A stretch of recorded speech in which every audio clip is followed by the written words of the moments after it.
We're going to show you a very unique segment that includes our interviews with the Prime Minister of Israel and some of the leaders there. We're going to show you the map of the world so that you can see how small, tiny Israel is in comparison to the countries that are surrounding her.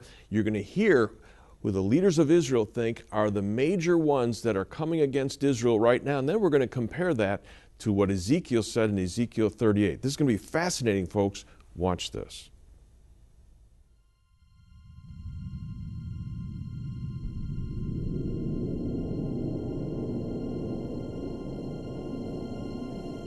As you look down at the nation of Israel from space, you realize how small it really is.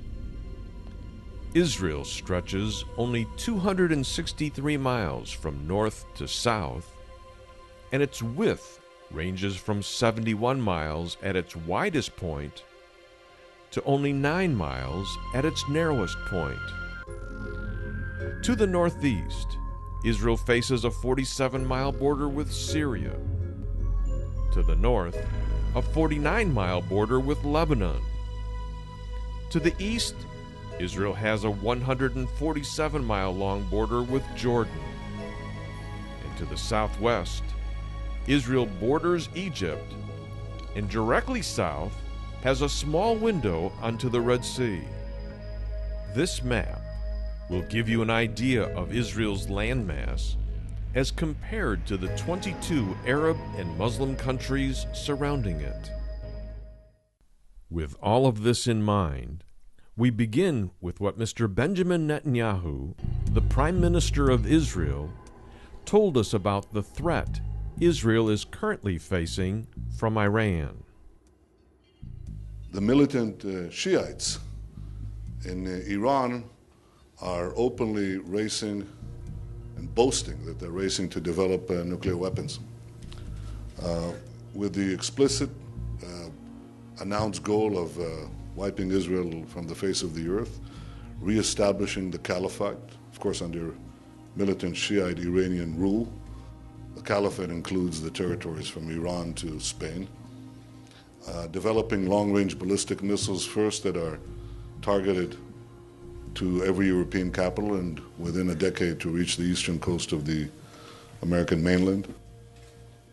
If Iran acquires nuclear weapons, everything that we've been talking about will pale in comparison, because the power to extend power, to threaten, to realize the threats, to make good on the threats will be on a level that we have not seen, nor one that we can readily imagine.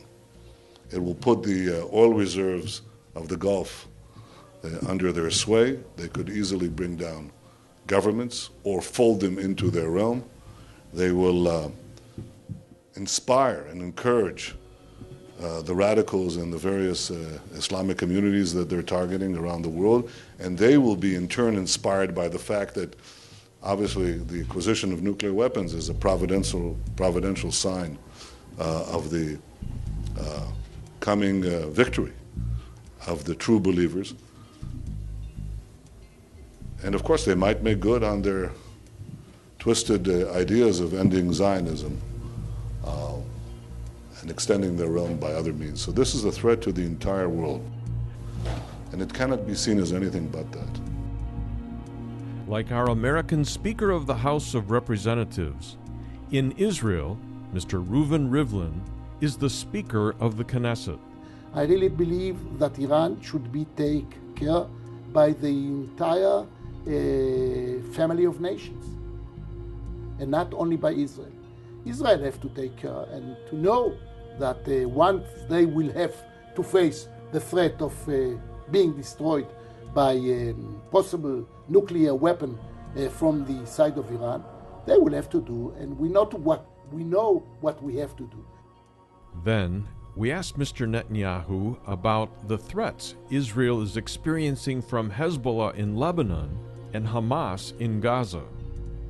There is a tremendous increase in the power of Iran's proxies, of Hezbollah and Hamas. So we have Hezbollah now with a tremendous base, and you can see that the international guarantees that were supposed to stop the flow of arms did nothing of the kind. And So we not only had 4,000 rockets fired on the Galilee from that base, but we now have 40,000 rockets, which are aimed at every part of Israel.